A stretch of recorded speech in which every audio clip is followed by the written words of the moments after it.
10 minit Kuala Terengganu. Bismillahirrahmanirrahim.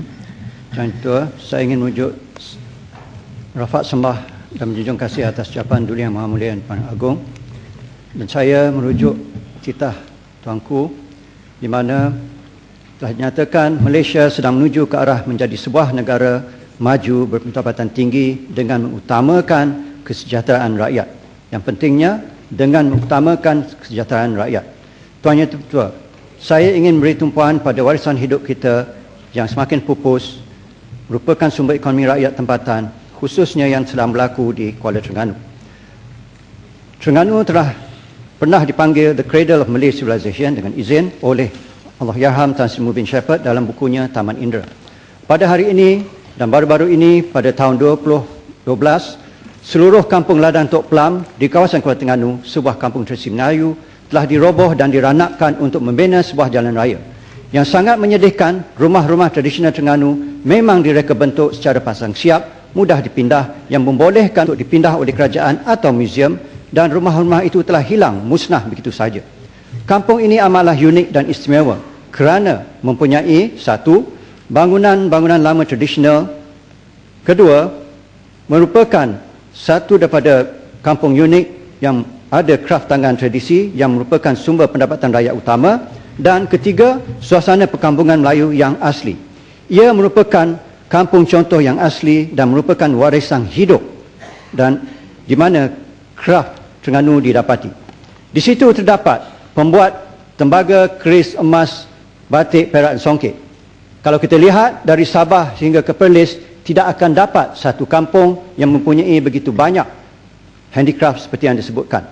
Dan negeri-negeri lain sudah tentu mahu mendiri sebuah kampung yang telah semula jadi berada di Terengganu. Industri warisan hidup ini merupakan sumber ekonomi asal dan kebanggaan orang tempatan. Kehilangan 3 aset besar ini berlaku dan berapa warisan ini tidaklah dapat dikembalikan lagi. Dan mata pencarian secara tradisi ini perlulah kita kekalkan. Dan sekarang ini apabila mereka telah dipindahkan, mereka penduduk-penduduk itu telah dilepatkan di dalam flat-flat yang kecil dan tiada lagi ruang sesi atau sesuai untuk membuat tembaga, batik dan sebagainya.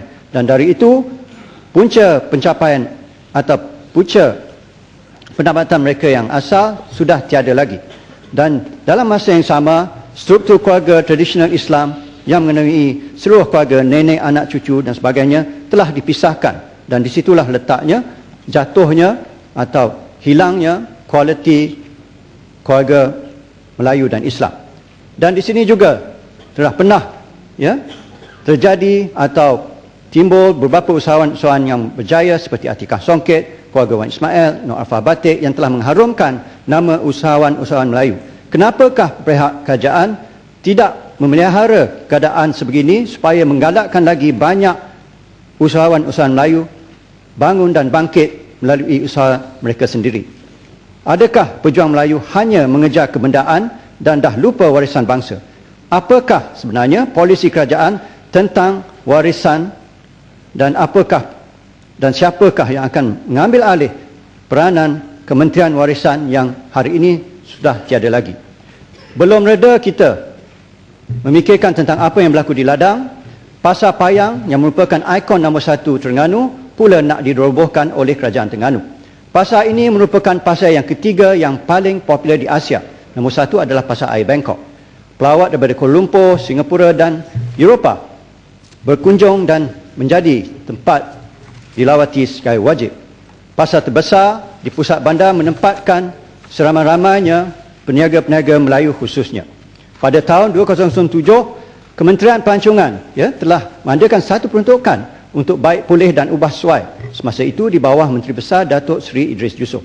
Tetapi pada tahun 2008 pula, Menteri Besar sekarang ini, Yang Amat Muhammad Datuk Muhammad Said, telah mengarahkan untuk pasar ini dirobohkan di atas sebab-sebab untuk mendirikan hotel 5 bintang, flat mewah dan pasar raya. Ini tidaklah menepati kehendak untuk memelihara orang-orang Melayu yang berniaga di situ.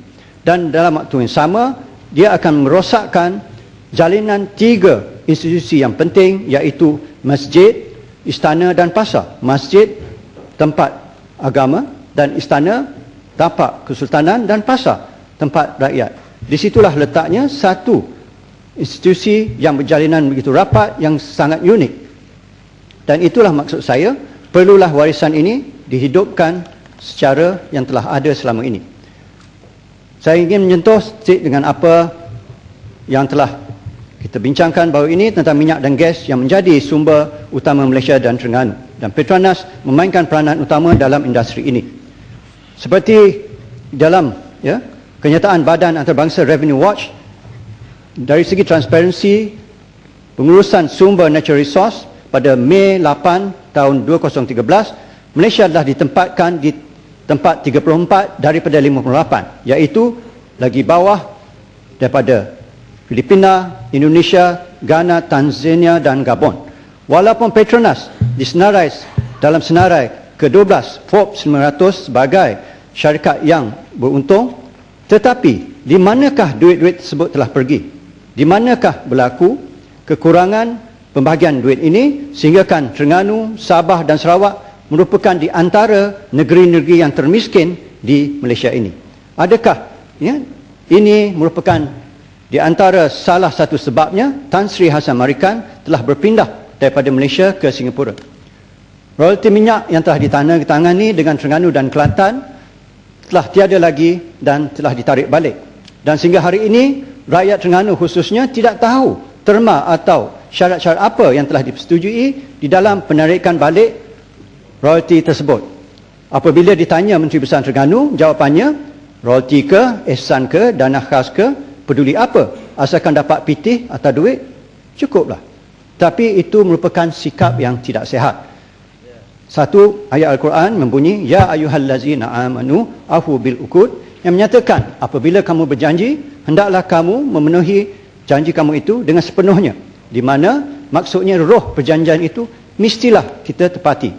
Hari ini Terengganu masih di antara negeri termiskin. Soalannya, apakah syarat atau persefahaman yang disetujui di antara kerajaan Malaysia dengan Terengganu atas bayaran ihsan dan penarikan balik royalti ini? Akhir sekali, saya juga ingin merujuk kepada kedudukan Norway sebagai negeri yang paling baik dari segi pengurusan resource-nya. Dan dia mempunyai petroleum farm yang berjumlah 2,158 bilion ringgit Malaysia. Dan ini merupakan satu tabung warisan. Tetapi di Terengganu, tabung warisan yang telah diwujudkan oleh Tan Sri Wan Mokhtar, Menteri Besar Terengganu pada tahun 70-an, 80-an dulu, telah tiada lagi, telah dikosongkan. Apakah perancangan kerajaan Terengganu dan juga Malaysia untuk menghadapi masa depan tanpa minyak dan gas? Saya merujuk pada titah tuanku juga tentang penekanan terhadap nilai accountability, integrity dan pematuhan undang-undang tadbir urus yang baik. Menjelang 2020, kita bukan hanya mencapai pembangunan fizikal negara maju, tetapi kita perlulah bercadang untuk memiliki modal insan yang tinggi. Pada dalam masa ini, negara-negara Afrika memandang Malaysia sebagai contoh, tetapi sedihnya, negara Afrika bina stadium dengan selamat. Sementara Malaysia bina stadium runtuh bumbungnya bukan sekali, tetapi 2 kali. Apakah yang telah kita belajar daripada peristiwa tersebut? Malahan masalah runtuhan berlaku dengan meluas di Malaysia, terlibat juga pejabat-pejabat, masjid, jambatan dan lebuh raya. Ya, sila gulung. Ya. Yang paling sedih tentang tragedi Stadium Terengganu, tragedi ini berulang pada 2009, bumbung utama runtuh. Siasatan dapati kontraktor tidak berdaftar dengan CIDB sebagai sepatutnya. Dan siasatan mendapati kontraktor kurang pengalaman. Pada tahun 2010, Berita Harian melaporkan 50 juta barang kelengkapan elektrikal dan sebagainya telah dicuri di bawah jagaan security 24 jam. Dan pada tahun 2013, bumbung kedua pula stadium yang sama telah runtuh sekali lagi dan siasatan mendapati sekali lagi kontraktor tidak berdaftar dengan CIDB dan kontraktor ini juga kurang berpengalaman. Dan hampir 5 orang telah maut. Tetapi alhamdulillah telah selamat. Soalnya, apakah yang telah kita pelajari daripada isu-isu tersebut? Inilah yang perlu dijawab oleh kerajaan dan juga Jabatan Kerja Raya supaya pihak-pihak profesional diberi peranan yang sepatutnya dan tidak adakah arahan atau garis panduan khusus berikutan tragedi-tragedi yang berlaku sekali ini. Dan saya percaya jika kepercayaan yang sepatutnya diberi kepada profesional, mungkin ya talent corps yang telah ditubuhkan untuk menarik balik profesional-profesional daripada luar negara untuk pulang ke Malaysia akan lebih ramai pulang ke negara kita ini. Tetapi dengan keadaan yang sedemikian rupa, tidak adalah kepercayaan untuk profesional ini untuk pulang dengan tidak ada tempat untuk mereka menjalankan kerja mereka dengan baik. Akhir sekali, saya ingin merumuskan bahawasanya titah Duli Yang Amat Mulia Tuanku Agong amatlah tepat tentang konsep accountability dan transparansi untuk kesejahteraan rakyat amatlah penting dalam pentadbiran sesebuah negara. Dan itulah harapan sebagai rakyat Malaysia, dan saya menjunjung kasih titah Duli Yang Maha Mulia Tuanku Agong dan mohon terima. Terima kasih. Ya, terima kasih Kuala Terengganu.